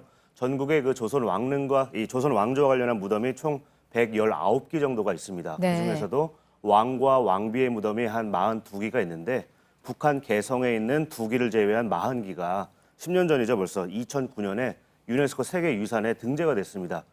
그 이유가 이 조선 왕릉 같은 경우는 특이하게도 지금까지 이렇게 집단적으로 잘 보존 관리되고 있는 동서양 막론하고 거의 유일한 사례거든요. 네. 한 곳인데 이곳은 조경이나 조림도 상당히 잘 돼 있어서 저렇게 사진처럼 숲도 또 잔디밭도 상당히 예쁘게 남아 있습니다. 특히 이곳을 가시게 되면 지금 가시게 되면 단풍이 아주 절정인데요. 네. 문화재청에서 이번 가을을 맞아서 특별한 길들을 좀 개방하기로 결정을 했습니다. 네. 대표적으로 서울 정릉의 숲길, 또 태릉과 강릉 숲길을 개방을 하고요. 또 경기도 남양주의 광릉, 홍릉, 유릉의 단풍나무 숲길이 개방이 됩니다. 또 경기도 화성의 육릉과 권릉의 상수리나무 숲이 참 예쁜데 그것도 열리고요.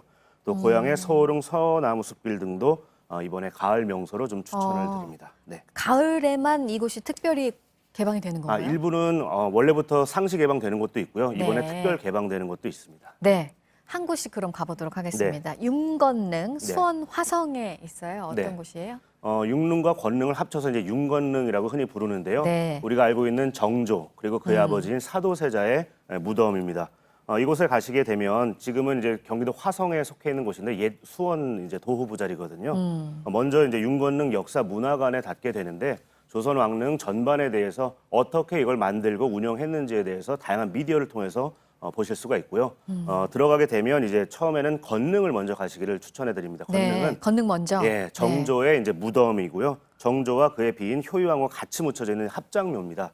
아주 거대한 그리고 아름다운 모습을 이제 하고 있는 곳인데 이곳을 보신 다음에는 우리 사진 중간에 있는 가운데 사이길을 따라서 육릉으로 이동하실 수가 있어요. 육릉은 정조의 아버지이자 영조의 아들인 사도세자의 이제 무덤인데요. 물론 사도세자 외에 이제 그 부인인 부인도 함께 묻혀져 있는 이 합장묘입니다. 이 사이길이 상당히 아름답습니다. 특히나 이 상수리 나무가 빼곡하게 심겨져 있는데 네. 요즘 가시게 되면 다람쥐나 청설모처럼 이 겨울을 앞두고 도토리를 많이 쟁여두기 위해서 분주히 오가는 동물들도 많이 보실 수가 있습니다. 근데 그 다람쥐 그 도토리 네. 함부로 여기서 주우면 안 되잖아요. 주우면. 맞습니다. 죽으시면 안 되죠. 특히나 이제 멧돼지의 또 먹이이기도 하기 때문에 사람들이 많이 죽게 되면 멧돼지가 또 도심으로 내려오는 상황도 펼쳐지니까 그냥 눈으로만 관찰하시면 좋을 것 같습니다. 네.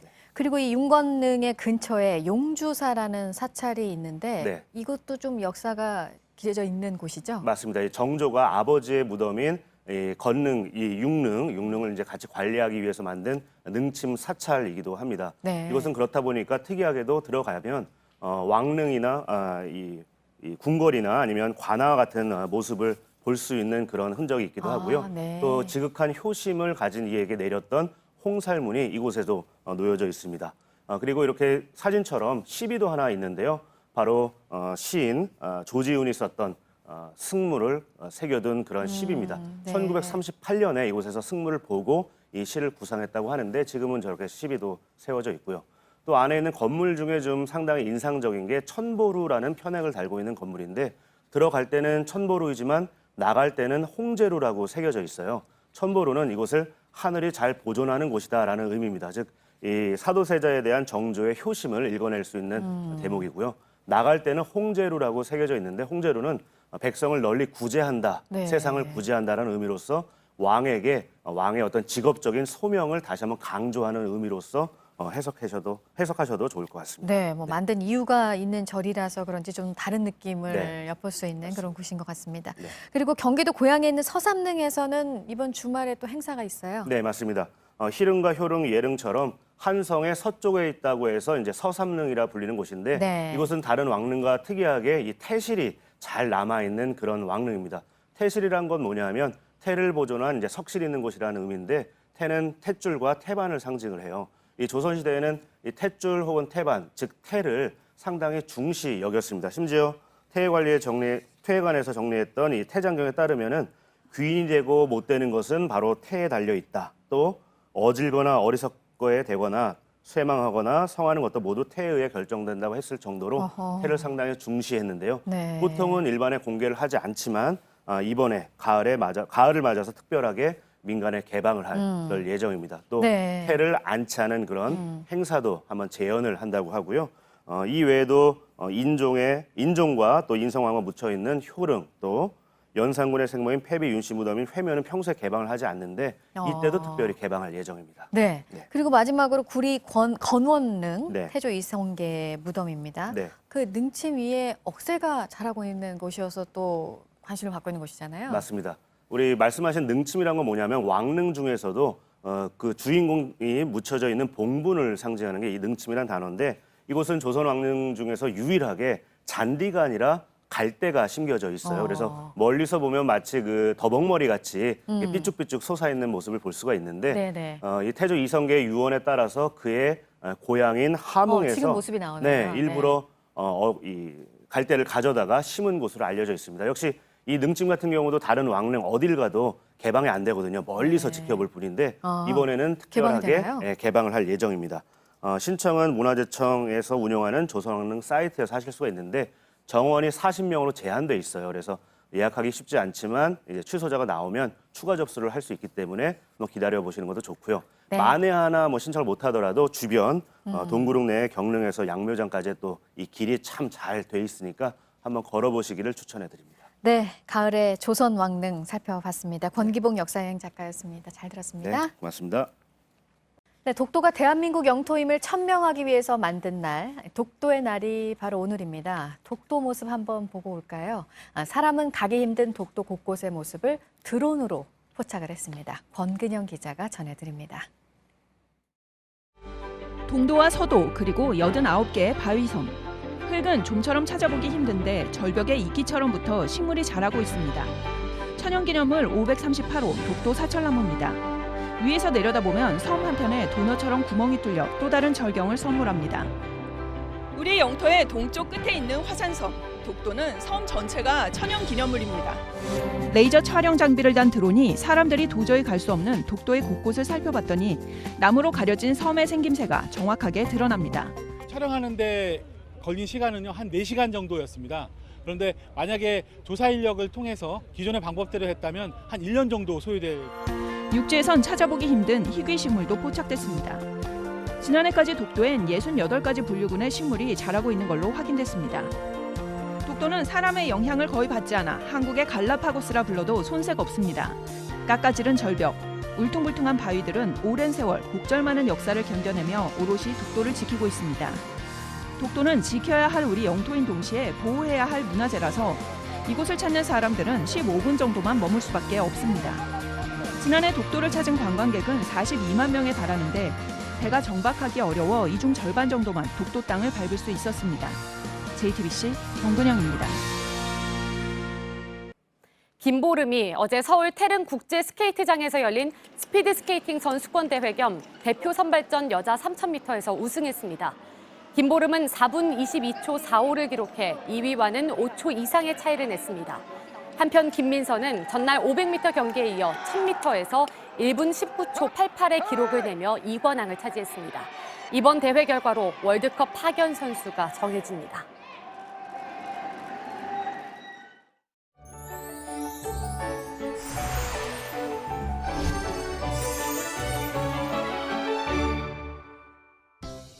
전국 대부분 지역에 맑은 하늘 펼쳐져 있습니다. 공기질도 좋음 수준 보이고 있고요. 다만 동해안 지역으로 옅게 비구름이 지나면서 오전까지 비가 오는 곳이 있겠습니다.